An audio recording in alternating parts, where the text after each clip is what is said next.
Nós estamos iniciando uma nova série hoje chamada Muito Prazer, Deus. E a ideia com essa série é nós investigarmos o que Deus fala sobre Ele mesmo nas Escrituras. O que Deus diz a seu respeito. Tem muita gente falando muita coisa a respeito de Deus. E nem tudo que se fala sobre Deus é falado de uma forma correta. Tem muita gente que fala sobre Deus e em nome de Deus de uma maneira muito equivocada, muito distorcida. De forma que ele não é honrado sobre aquilo que é falado sobre ele. E tampouco é honrado naquilo que é orientação, ou dita como orientação sobre ele para as pessoas. Há muito desvio, há muita distorção. E me permitam aqui não dar nenhum exemplo. Basta você ligar aí as redes sociais, buscar informações em TVs e internet, você vai receber uma profusão de informações de gente que, em nome de Deus, tem feito um estrago miserável. Então, o que Deus fala sobre ele? Deus pode ser conhecido? Há evidências sobre Deus na realidade criada, na realidade observável. O que é a realidade observável? É o que nós estamos vendo aqui agora. Isso é realidade observável. Deus tem alguma intenção? Se ele existe, ele tem alguma intenção? Qual é a sua relação com a realidade observada? Qual é a sua relação, ou qual seria a sua relação com a humanidade? Existe alguma intenção, algum plano oculto, O que Deus tem a dizer sobre isso? Deixa eu fazer só uma pergunta para você, então, a título de a gente fazer a nossa introdução aqui e ir direto para o texto dessa manhã. A gente conversou, a gente cantou, a gente adorou, a gente teve um momento de louvor aqui e a gente cantou alguma coisa que falasse sobre a grandeza de Deus? Sim? Lembra do que a gente cantou agora há pouco? Eu sei, se você é como eu, você anda meio desmemoriado, né? Mas você se lembra do que nós cantamos há pouco? Os céus manifestam. É interessante que a gente parece que precisa de poesia para lidar com a realidade criada por Deus, né? Porque a nossa razão simples não dá conta de lidar com toda a grandeza.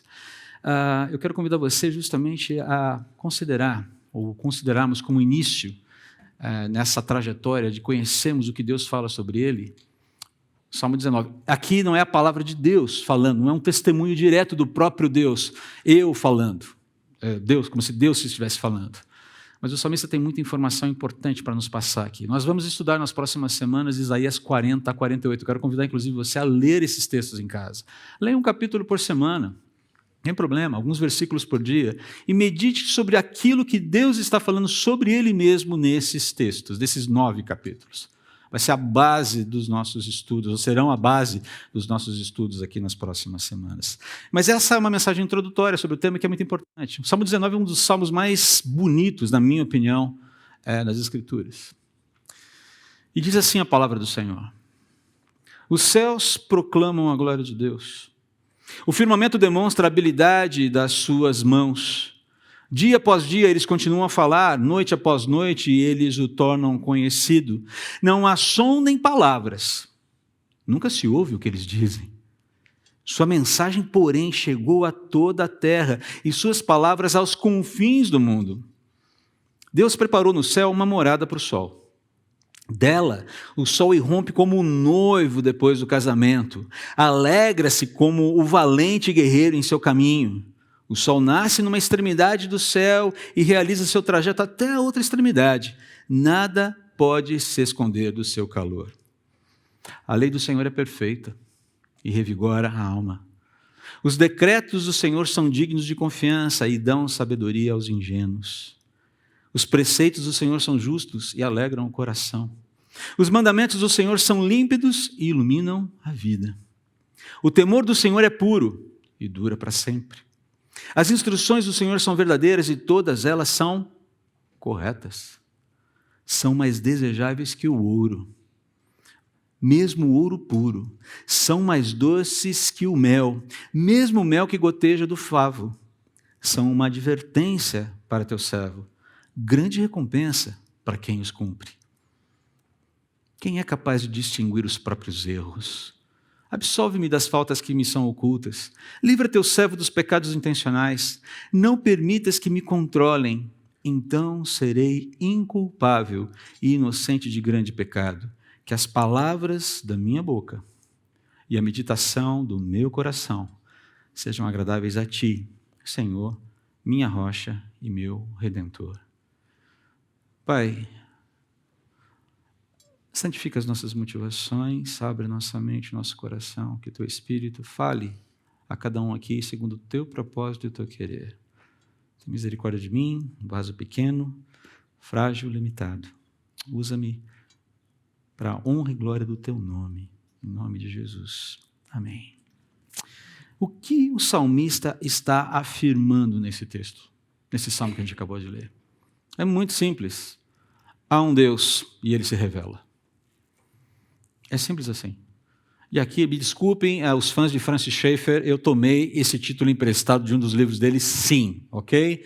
Sem problema, o que é bom a gente copia, não tem nenhum problema. O Deus que se revela. Há um Criador e ele se revela. O que esse salmo está dizendo é que ele é evidenciado por sua criação. E ele mesmo se evidencia nas Escrituras. Há uma revelação intencional também. E mais interessante, esse Deus tem intenções. Ele tem propósitos. Deixa eu dar uma ilustrada aqui para introduzir aqui a primeira parte desse salmo, que é muito importante para a gente. Existe um pensamento na área de comunicação, o pessoal da área de marketing vai concordar comigo, a AXA já olhou, ok, é comigo. Né? Mas existe um pensamento na área de comunicação que dizem veio de Confúcio AXA, que viveu do século VI ao século V antes de Cristo, que diz o seguinte: uma imagem vale mais do que 1000 palavras. Isso é atribuído a Confúcio. Tá? Se foi ele mesmo ou não, não sei. Então, eu estou dizendo aqui. Né? Uma imagem vale mais do que 1000 palavras. Então, permitam-me aqui começar com uma imagem. Que tal essa? Essa é a nebulosa da Hélice. Prazer, você bem moema? Você bem moema? Você não está vendo essa imagem em toda a exuberância que eu vejo no meu computador aqui. Ela é rica em cores.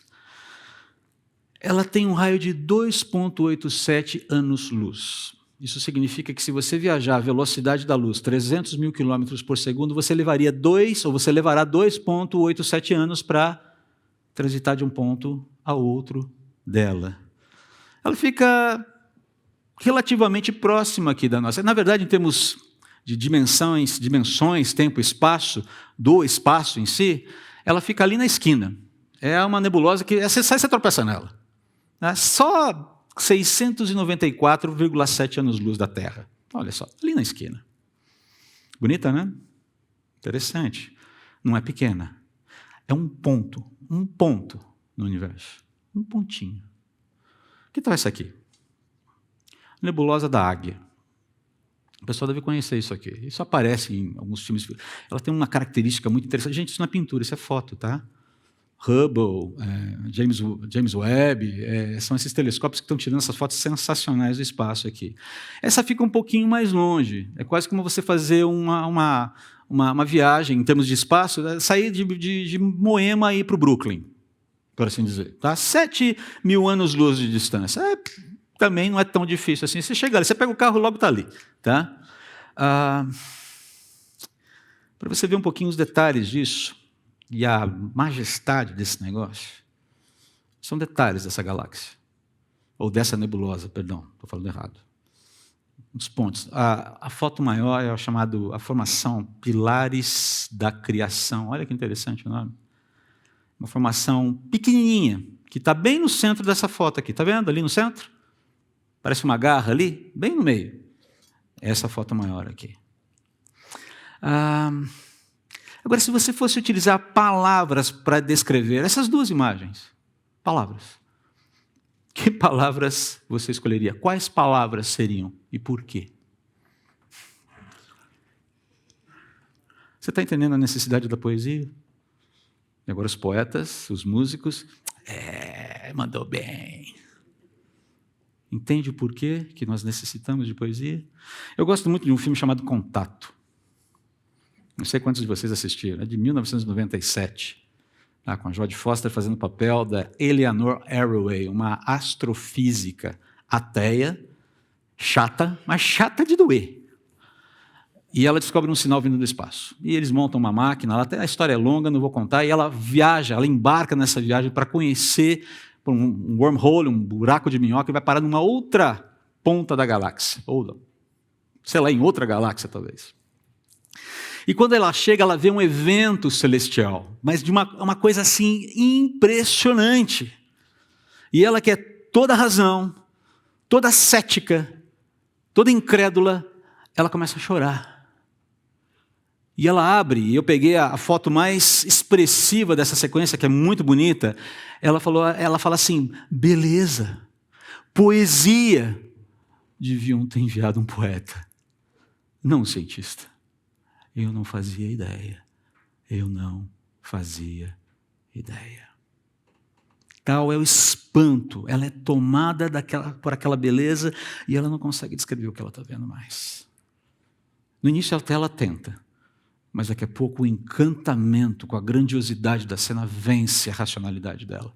Não que a racionalidade seja um problema, mas ela fala: minha razão não dá conta de explicar isso aqui. A minha razão não dá conta de dizer o que eu estou vendo. Eu simplesmente posso dizer: é magnífico. Eu suspeito, particularmente, que a Eleanor, essa personagem do Contato, que ela resolveria bem essa dimensão de maravilhamento dela se ela usasse o Salmo 19 para descrever o que ela estava vendo. As verdades reveladas no Salmo 19. A primeira verdade é que a criação anuncia Deus. O que o salmista está dizendo é que a criação ela denuncia de uma forma absolutamente clara que existe um Criador. Queridos, beleza, estética implica sentido, implica propósito, beleza implica design, design implica inteligência, e inteligência implica uma mente implica uma pessoa. A beleza não é aleatoriamente. Quem já estudou fractais, que o diga. Alguém já estudou fractais aqui? Só eu que sou louco aqui. Ok, deixa para lá. Pesquisa depois, dá uma googada. Fractais. Você vai ver o que é aquilo. Coisa impressionante. Não é só uma questão de beleza estética, tem matemática envolvida. Um negócio impressionante aqui. O que o salmista está dizendo é que a finalidade da beleza e grandiosidade da criação é evidenciar, em primeiro lugar, o Criador. Um Criador que também é grandioso, que também é belo, muito mais, inclusive, do que a bela criação, do que a grandiosidade da própria criação. É alguém capaz de imaginar, é alguém capaz de criar tanta beleza que quando você olha para isso, quando você olha para a sua criação, sem sombra de dúvida, você vai chegar numa conclusão única, que é existe alguém, existe uma mente, essa mente é poderosa, essa mente é grandiosa e essa mente é capaz de belezas indizíveis. E alguém capaz de belezas indizíveis deve ter uma mente belíssima, deve ter uma mente brilhante, numa escala inimaginável. Agora, perceba, não se trata apenas de beleza estética, não se trata apenas de questões visuais aqui. Ele está falando aqui também, nesses versículos, a gente já leu, eu vou deixar só exposto para você, não vamos ler novamente por uma questão de tempo. Mas o que ele está dizendo aqui é que essa realidade ela tem um mecanismo de funcionamento que é assombroso, que é deslumbrante, que é vibrante, que é inexorável, ou seja, ele está acontecendo, gostemos ou não. Existem regularidade e complexidade nesse funcionamento, que evidenciam uma inteligência descomunal. Então, além da estética, essa mente poderosa é senhora da matemática, é senhora da física, é senhora da química. Essa mente poderosa é de onde deriva tudo isso. E tudo que vem a reboque em torno disso. Existe um elemento, existe um conceito dentro da ciência que é muito curioso, que inclusive causa um desconforto muito grande para alguns cientistas que insistem em negar a ideia de um design inteligente no universo, que é a sintonia fina, chamado fine tuning. Eu não sou físico, eu não sou astrônomo, eu não sou astrofísico, mas é o suficiente para a gente entender o que está acontecendo aqui. O que é o fine Tannen? Alguém sabe? Alguém já leu isso aí? Já ouviu falar sobre isso? O que é, Rony? É um funcionamento complexo, mas num nível que a gente não consegue entender, mas tudo funcionando, colaborando para o todo. Cada parte, como um relógio, por assim dizer, usando uma analogia muito, mas muito bobinha. Cada parte se ajustando perfeitamente ao todo. Quer ver um exemplo disso? Você sabe que Júpiter é o lixão do sistema solar. Se Júpiter não existisse, provavelmente a Terra já teria sido pulverizada pela quantidade enorme de asteroides que entram no nosso sistema. A gravidade de Júpiter atrai quase que a totalidade dos grandes meteoros, dos grandes asteroides, que naturalmente se dirigiriam para a Terra e acabariam com a gente. Vai tudo para Júpiter. Aquela bocarra dele lá. Venha. Só um exemplo. A nossa posição dentro do sistema solar, exatamente onde estamos, um pouquinho mais perto, seríamos incinerados pelo Sol. Um pouquinho, mas um pouquinho mesmo, um fio de cabelo, um quase nada. Mais distante, todo mundo morre congelado. E, no entanto, olha nós aqui. Quanto acaso, né, gente? Quanto... Está aí, aconteceu. Agora, o que é mais interessante, e o que o salmista fala aqui, tudo isso, toda essa regularidade, ela testemunha graciosamente e continuamente sobre Deus. Está acontecendo continuamente. Essa ideia de que dia após dia, noite após noite, esse presente, essa realidade criada, esse funcionamento está aí, sustentando o quê? A vida. Você acordou hoje pela manhã e você não saiu voando por aí. A gravidade funcionou. Certo? Aliás, só para você acordou essa manhã porque você quis, né? Assim, eu coloquei o meu celular, último modelo, tipo XYZ, iOS, Android, por isso que eu acordei. Eu despertei porque o meu relógio tocou, porque eu fui dormir, porque eu tive uma boa noite de sono. Você despertou, você está vivo porque Deus permite. E você está sustentado porque Ele provê. Provê o ar que você respira, provê os recursos que você necessita para colocar o pão na sua mesa. Às vezes a mesa é um pouco mais elaborada, às vezes um pouco menos, mas o pão que chegou na sua mesa não foi o seu dinheiro simplesmente que comprou. Você poderia ter dinheiro, mas esse pão veio de algum lugar. Houve na sua nascente ali de produção, houve trigo, houve matéria-prima que foi plantada numa terra que Deus criou, uma terra que Ele abençoou, por mãos que conseguiram entender como produzir esse negócio. E fazer esse trigo chegar a um lugar chamado padaria, que paulistanos amam de paixão.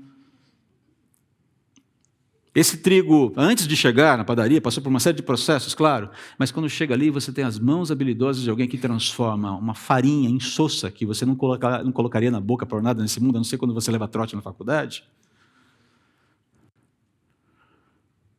em algo saboroso. E agora você ficou com fome, né? Pois é, aguenta mais um pouquinho aí. Percebe? O pão nosso de cada dia, ele não nasce na padaria. Gente, deixa eu falar uma coisa para vocês, né? Talvez, assim, desculpe ser irônico aqui, mas eu já tomei cada susto com isso. Caixinha não dá leite. Isso vem de algum lugar. Um negócio chamado vaca. Tá? O leite não vem da caixinha. Envasado, é colocado na caixinha. Brincadeiras à parte, a questão é que nós vivemos num mundo em que nós nos habituamos a ter as coisas ali sem pensar em como tudo isso é rico. Ok, tem conservante, tem bromato, tem isso, tem aquilo, mas na sua origem aquilo é bênção de Deus.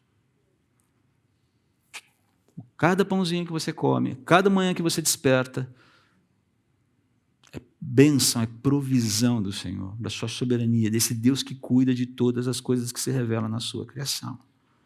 E essa realidade é inescapável. O salmista vai usar o exemplo do sol, por exemplo. O Elias estava aqui na frente e de repente ele falou, um dia de inverno, esse inverno está inclusive nervoso, né? Um dia de inverno, mas olha só que beleza de dia. Inclusive, quando nós chegamos aqui, havia uns blackouts descidos. Eu falei, gente, abre esse negócio, deixa a luz entrar, por favor, né? Parece que todo mundo está numa masmorra aqui. Olha o céu, olhem para lá, pode olhar. Dá para ver, acho que dá para ver um pouquinho do céu ali, não dá? Estão vendo o céu azul? O que faz com que essa luz, de onde vem essa luz?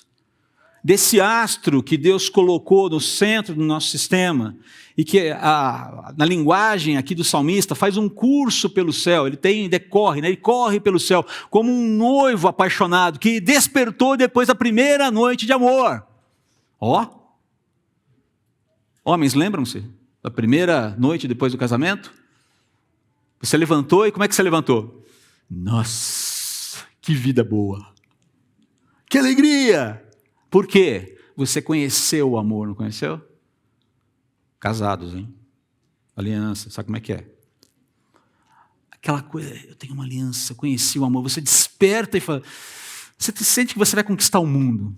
Não é verdade? Sentiu-se assim? Na primeira manhã, depois do seu casamento? Nossa, eu vou conquistar o mundo. Eu domino, está tudo. Essa ideia de impetuosidade, de alegria, de vigor, de vibração. O salmista usa esse tal, o sol sai como um noivo depois da primeira noite. Ele amanhece feliz, ele irrompe a alvorada e diz, eu vou iluminar tudo agora. E ele sai como um guerreiro, ninguém segura, ele vai fazer o seu trajeto. E aí vem aquela fala bonita, e ninguém escapa ao seu calor.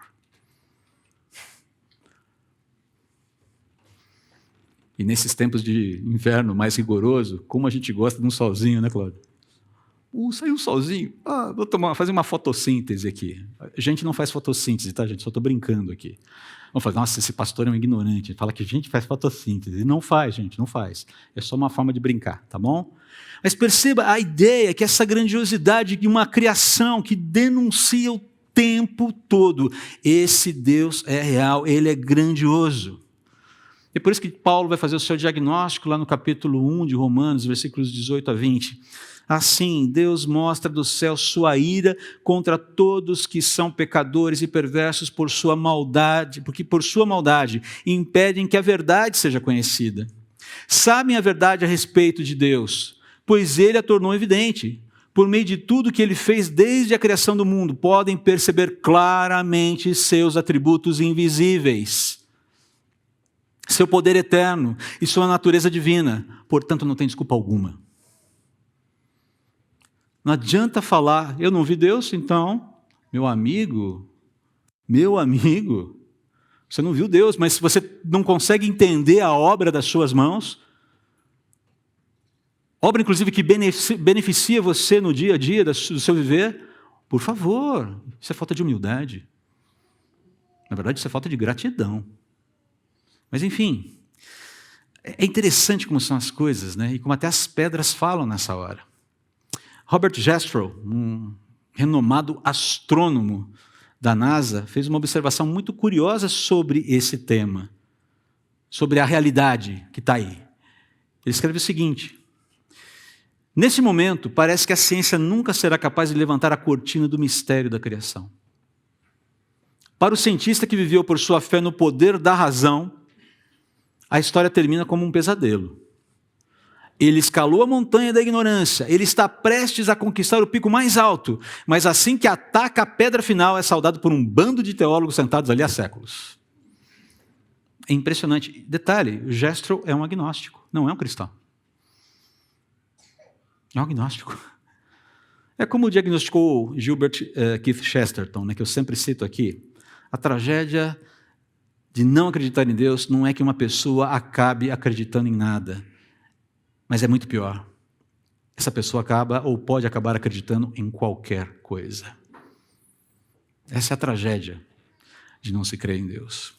Mas o salmista continua sua poesia afirmando que Deus também se revela de uma forma intencional e propositiva. Não é só a criação que evidencia o Criador. Ele mesmo se apresenta de uma forma muito clara através das Escrituras. Deus tem uma carta de intenções para a humanidade e ele se apresenta nela. E olha só que interessante como ele vai construir essa ideia de maneira muito bonita. Ele vai trazer uma série, ele vai fazer uma lista, na verdade, de sinônimos, mas também valores, virtudes que se complementam quando ele apresenta as intenções de Deus reveladas nas Escrituras. Olha só como ele denomina essa revelação intencional de Deus. Lei do Senhor, decretos do Senhor, preceitos do Senhor, mandamentos do Senhor, instruções do Senhor, sempre tudo isso atrelado a Senhor. E aqui eu quero lembrar você que Deus, que o salmista usa aqui o nome pactual de Deus, Yahvé, Yahweh. E esse nome pactual de Deus aponta para esse caráter amoroso, santo, poderoso, único e ao mesmo tempo interessado, ativo e fielmente compromissado com o objeto da sua aliança. Deus é amor, Deus é santo, Deus é poderoso, Deus é único, mas Ele é interessado, Ele é ativo e Ele é um Deus leal no seu amor. E uma vez que há uma aliança, Ele não falha com ela. Ele não volta atrás.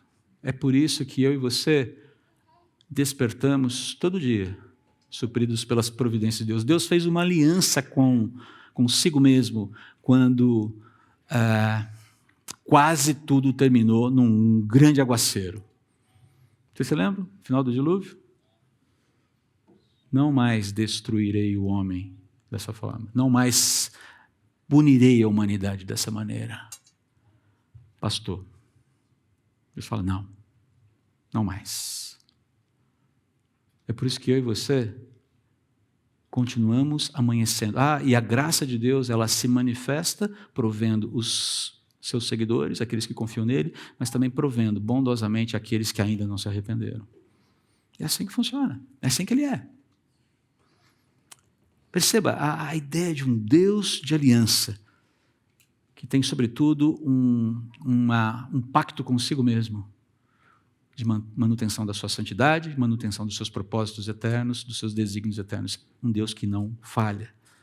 Agora, mais aqui, essa revelação intencional é descrita como? Como é que tudo isso é descrito? Vem as qualificações agora, né? Ela é perfeita, ela é parâmetro para o viver.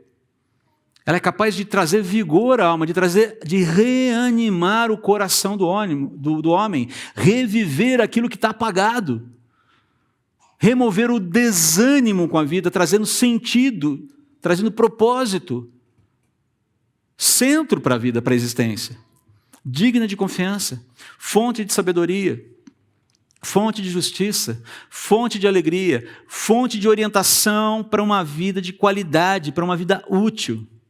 Fonte de verdade e correção. Numa época em que a verdade está sendo transformada em mentira, e a mentira é transformada em verdade o tempo todo, onde as distorções são absurdas, está aqui o parâmetro, está aqui o lastro seguro para a existência. Se você chegar aqui no versículo 10, essa conclusão é maravilhosa. Fala, tudo isso, todo esse conjunto virtuoso da revelação de Deus, a palavra entregue para o homem, é mais desejável que ouro. E ele está falando de ouro depurado, ou seja, aquele ouro puro mesmo, aquele ouro do qual foi tirado toda a escória. Você sabe que o ouro tem graus de pureza. E ele está falando do mais puro ouro. É mais desejável a lei do Senhor, os decretos do Senhor, os preceitos do Senhor, os mandamentos do Senhor, as instruções do Senhor do que ouro.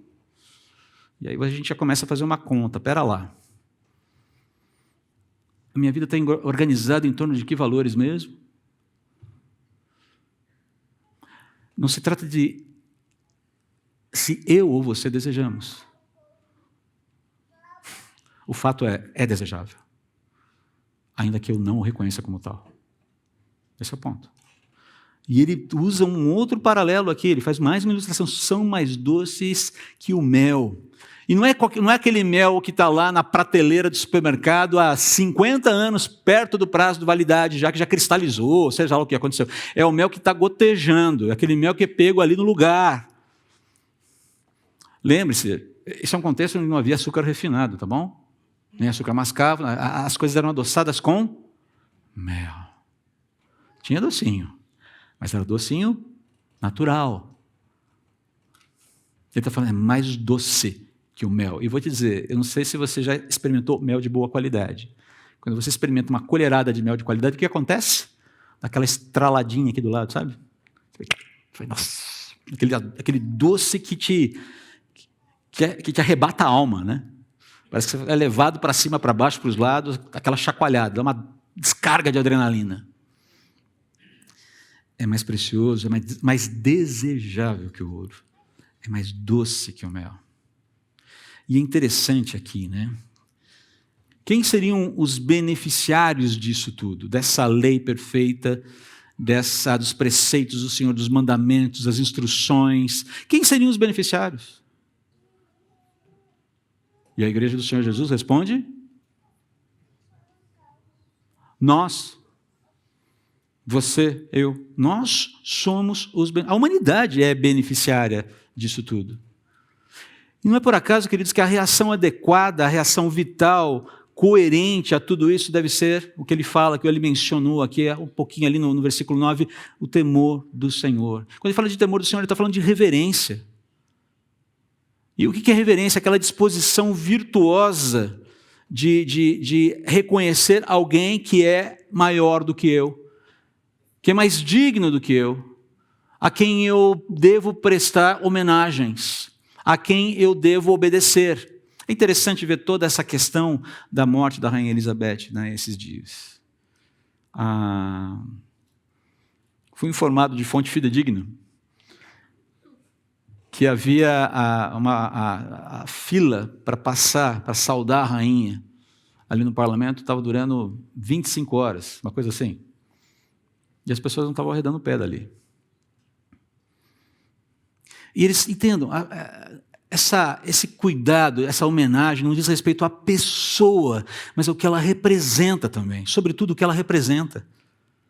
Nós brasileiros não temos uma ideia do que significa ter um rei. Na eternidade a gente vai aprender. Nós já temos, na verdade, um rei. Mas essa ideia de súdito que ama o seu Senhor, que ama o seu rei, que é vassalo com o coração aberto, com o coração rendido, que aprecia o seu monarca, que se ajoelha diante dele e olha para ele e fala: esse meu rei, uau, que ama o seu rei.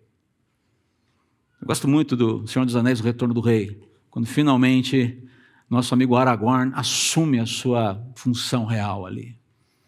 E como o povo se alegra quando o rei de direito é estabelecido na terra. Nós temos um rei, Senhor de todas as coisas, que reinará sobre a terra. E você vai olhar para ele, eu vou olhar para ele e falar: cara, ele é maravilhoso. Ele é tremendo.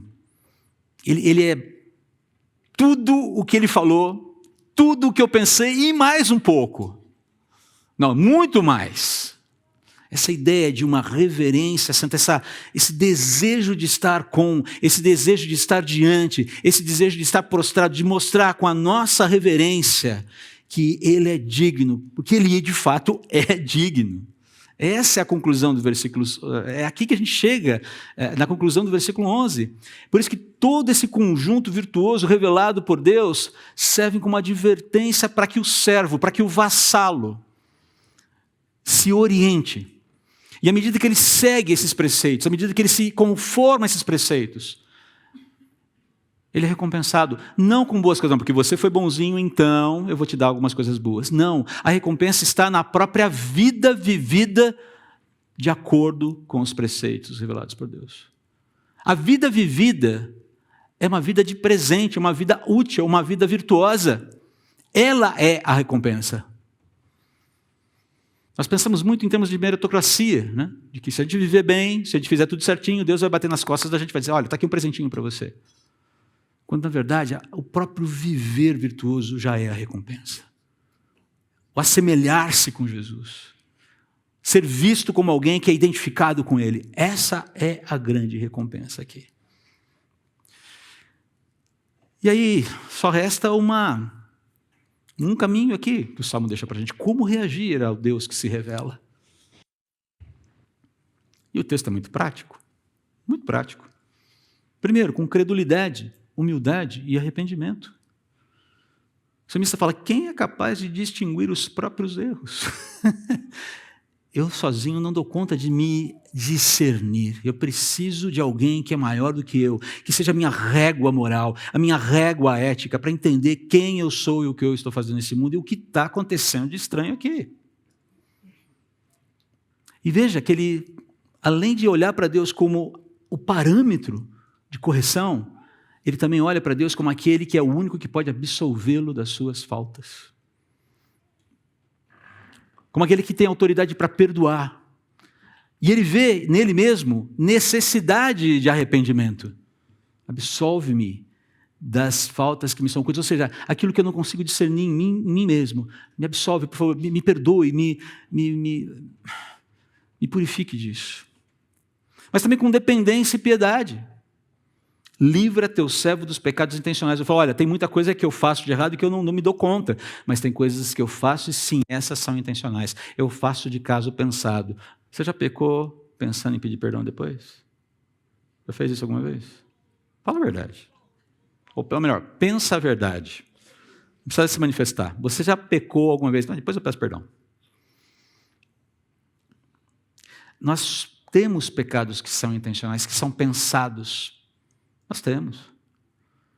E quando ele fala livrar, ele diz, não permita que o exercício intencional desses pecados, dessas disposições que são contrárias à tua santidade, à tua pessoa, que te ofendem.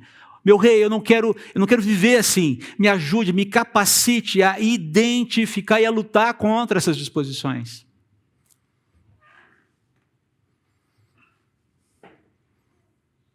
E o que é mais interessante é entender que nós somos capacitados pelo rei à medida que somos honestos com ele sobre as nossas fragilidades. Não que ele não saiba, ele já sabe. Mas à medida que eu vou conversando com ele sobre as minhas lutas, as minhas fragilidades, o que eu sou abastecido com condições para enfrentá-las e vencê-las, dia após dia, um dia de cada vez, com a graça de cada dia. E aí vem aqui esse versículo final maravilhoso, versículo 14. Que as palavras da minha boca e a meditação do meu coração sejam agradáveis a Ti, Senhor, minha rocha, meu Redentor. Como reagir ao Deus que se revela, por fim, com reverência e com esperança. Que esse Deus que coloca um céu azul para a gente ver, que sustenta a criação, que faz com que o dia nasça e nos mantém, o pãozinho quente chega, em casas mais simples, em casas mais abastadas, essas provisões são oferecidas. Esse Deus que provê o seu dia, de ar para você respirar, de vida para você viver, de condições para você estar aqui, é o Deus que diz para você, eu volto, eu reino, eu venci. E você vai se ajoelhar de bom grado diante de mim. Você vai se ajoelhar feliz diante de mim. Você vai fazer isso grato, você vai fazer isso com alegria. Mas entenda, a gente não vai ficar de joelhos eternamente. A gente vai viver uma vida intensa com esse rei. Há um universo para ser descoberto. Talvez, quem sabe, eu e você vamos visitar juntos lá os pilares da criação na eternidade. Quem sabe? Não custa sonhar. Credulidade, ou seja, crer nele. Humildade, arrependimento, dependência, piedade, reverência e esperança. Como responder ao Deus que se revela? Dessa forma. Para a gente finalizar aqui, o que levar nesse primeiro momento, no início dessa nova série? Os takeaways. Desenvolva o hábito de discernir e se maravilhar com as grandiosas evidências de Deus na criação. Isso aqui, gente, é uma bênção e também é uma maldição. Quando eu gasto mais tempo olhando para o The Black Mirror, eu perco belezas à minha volta, indizíveis, simplesmente porque a minha atenção está voltada para alguma coisa que pode esperar. Às vezes não, mas geralmente pode. Um tempo atrás, quando os IPs floresceram, você lembra do IP aqui embaixo, Cláudio? Aqui na rua, aqui na Dr. Bacelar? Lembro que um dia eu estava descendo com a Elaine num domingo para o culto. E IPs florescem rápido, não sei se você sabe disso. A florada do IP é... né, perdeu, só do ano que vem. E quando eu apontei o carro na descidinha ali para subir a Bacelar, é Bacelar que sobe, né? Tinha um IP que, assim, ele deve ter uns 15 metros de altura. E uma copa frondosa, quase que cobrindo a rua toda rosa. Rosa, meio salmão, né? Homens falam salmão para não falar rosa, né? Era rosa mesmo, fim de papo. Um negócio deslumbrante. Eu olhei, eu quase bati o carro na hora. Por quê? Maravilha, beleza, perfeição, poesia.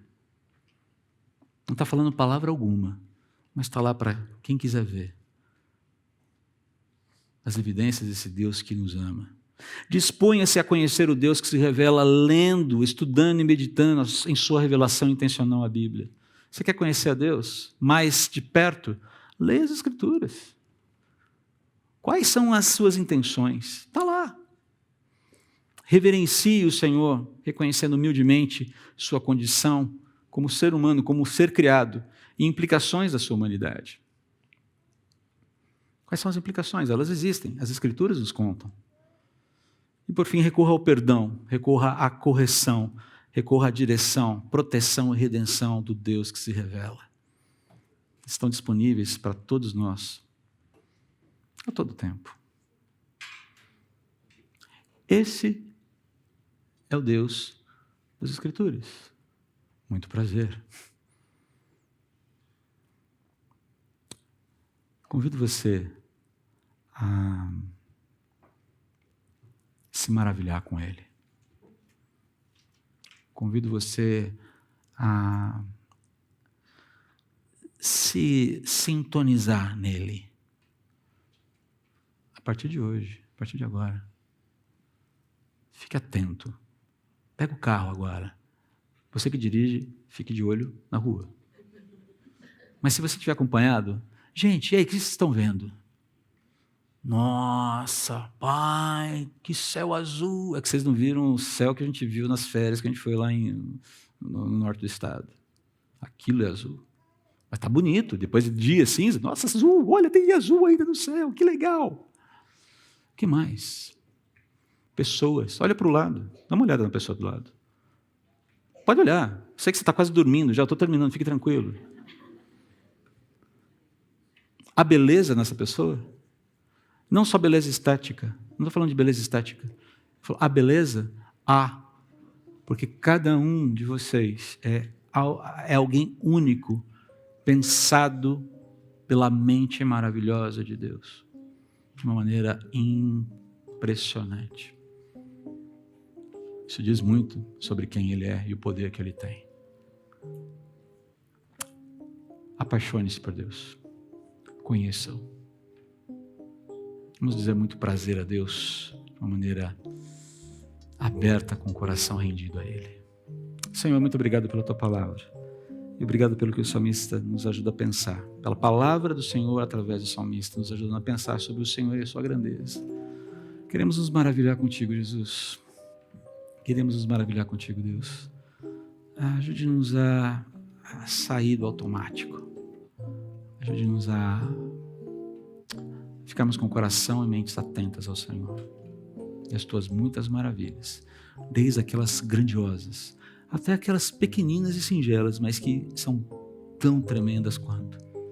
Em nome de Jesus. Amém.